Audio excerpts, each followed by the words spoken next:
L'Université de Tours alerte encore sur l'état de ses finances et on en parle ce soir dans ce journal. Oui, comme la majorité des universités françaises, elle est aujourd'hui en déficit. Il s'élevait à hauteur de 16 800 000 euros à la fin de l'année 2025. Alors, la loi de finances qui vient d'être adoptée va entraîner à nouveau un surcoût. On en parle avec notre invité, le président de l'Université de Tours. Bonsoir Philippe Coinjard, bienvenue sur notre plateau. Alors déjà, on peut se poser la question, est-ce que, au vu de l'état de vos finances, il faut craindre une dégradation future de l'enseignement à Tours ? On va tout faire pour garder la qualité de l'enseignement, garder nos capacités d'accueil, mais je vous avoue qu'on est inquiet, à Tours comme ailleurs, j'ai envie de dire, parce que l'état de l'Université de Tours est un peu le même que dans d'autres universités en France, avec quand même un petit problème supplémentaire, c'est que quand on regarde un peu la dotation des universités et qu'on se compare entre nous, on voit qu'à l'Université de Tours, on est sous-doté. Donc c'est-à-dire qu'on a une dotation bien moindre par rapport au nombre d'étudiants qu'on accueille par rapport à d'autres universités. La part du PIB investi par la France dans la recherche, c'est 2,2%. C'est en deçà de plein d'autres pays comme l'Allemagne, la Corée du Sud ou les États-Unis. Clairement, vous n'êtes pas assez aidés. C'est un vrai problème, c'est les messages qu'on essaye de faire passer au gouvernement, c'est que... alors, on voit bien que la situation du pays, elle est compliquée, hein, ça on ne peut pas le nier, mais l'enseignement supérieur, la recherche, c'est quand même ce qui va former les jeunes qui vont avoir un impact ensuite sur l'économie du pays. Il y a des études très sérieuses qui montrent qu'un euro investi dans l'enseignement supérieur, c'est un retour de 3 à 4 euros sur l'économie en France. Donc négliger cet enseignement supérieur, cette recherche vraiment, encore une fois, au bénéfice de la formation des jeunes qui vont avoir un impact dans l'économie, c'est effectivement un vrai problème pour un pays comme la France. Et effectivement, nous sommes très en retard maintenant du PIB par rapport à des pays voisins. Et il vous manquerait combien à Tours aujourd'hui ? Vous savez combien il vous manquerait à Tours aujourd'hui ? Ah oui, je peux vous le dire, pour être dans la moyenne nationale des universités françaises, ramener au nombre d'étudiants à peu près 25 à 28 millions. C'est simple, on est 1 000 euros en dessous de la moyenne nationale de dotation par étudiant et on a 32 000 étudiants, dont 28 000 à Tours. Donc, voyez, vous faites le calcul, il nous manque à peu près 28 millions pour être dans la moyenne nationale. Et avec le nouveau projet de loi de finances qui vient d'être adopté, vous anticipez une année 2026 encore plus difficile ? Très difficile, très difficile.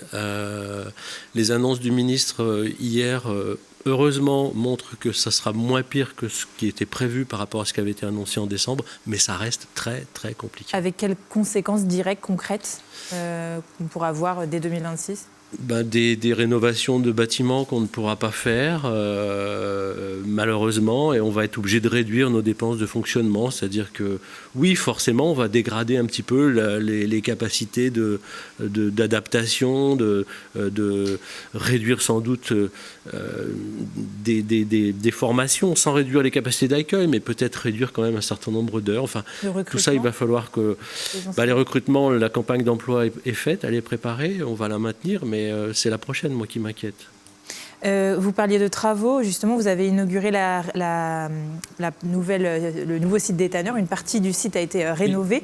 Il reste encore beaucoup à faire, notamment le bâtiment central, dont les murs, on le voit direct quand on vient à côté, sont en très mauvais état.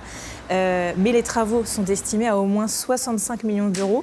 Oui. Au vu de ces difficultés budgétaires, quand on va pouvoir s'attendre à ce que ce soit mis en route, ce projet de rénovation ? Alors, quand on a fait l'inauguration justement du bâtiment des tanneurs, c'est un message que j'ai fait passer effectivement à nos financeurs, l'État, la région, la métropole, qui en sont bien conscients. Maintenant, c'est des sommes considérables, 65 millions, vous l'avez dit. On attend le prochain contrat de plan État-région. Après 2027, il y aura, on l'espère, un nouveau contrat de plan État-région, mais qui ne suffira pas. On étudie la possibilité d'emprunter. Ça peut être intéressant parce qu'on a un retour quand même sur un investissement. Là, les travaux qui sont faits au tanneur permettent de générer 30% d'économie d'énergie. C'est considérable. Maintenant, vu la situation budgétaire incertaine sur les établissements des universités françaises, et l'université de Tours en particulier, c'est quand même un peu compliqué d'envisager un emprunt. Mais ça pourrait être une solution avec un certain nombre de garanties d'une dotation récurrente, régulière et au niveau de nos besoins, parce que ça nous permettrait effectivement de faire des économies d'énergie et puis de faire évoluer nos étudiants, nos étudiantes dans un environnement quand même complètement rénové, ce dont on a besoin. Vous allez quand même continuer à apporter de nouveaux projets en 2026, notamment l'idée de renforcer le lien avec les entreprises ? Oui, Ça, c'est quelque chose qu'on travaille beaucoup avec les entreprises, notamment via la CCI, la Chambre de commerce et d'industrie, avec qui on a signé une convention de partenariat renforcé pour mettre en place des événements de découverte des entreprises par nos jeunes, les futurs diplômés, renforcer l'accueil de doctorants dans les entreprises, aussi avec un dispositif qui s'appelle les bourses CIFRE, favoriser l'apprentissage aussi, parce que c'est une voie intéressante, c'est un vrai tremplin pour l'insertion professionnelle de nos jeunes. Ça permet aussi de faire des études à des jeunes qui ne pourraient pas faire d'études parce que la formation par apprentissage permet de faire des études financées.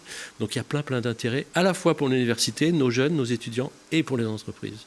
Donc des projets dont vous allez sûrement parler lors des portes ouvertes de l'université qui auront lieu ce samedi 7 février. C'est vraiment le moment d'y aller là, pour les lycéens et les étudiants qui sont en plein Parcoursup.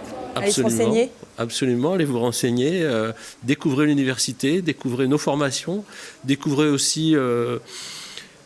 rencontrer les enseignants et puis voir aussi tout ce qui peut se faire en accueil pour nos étudiants. On fait tout pour favoriser l'insertion de nos étudiants dans l'université.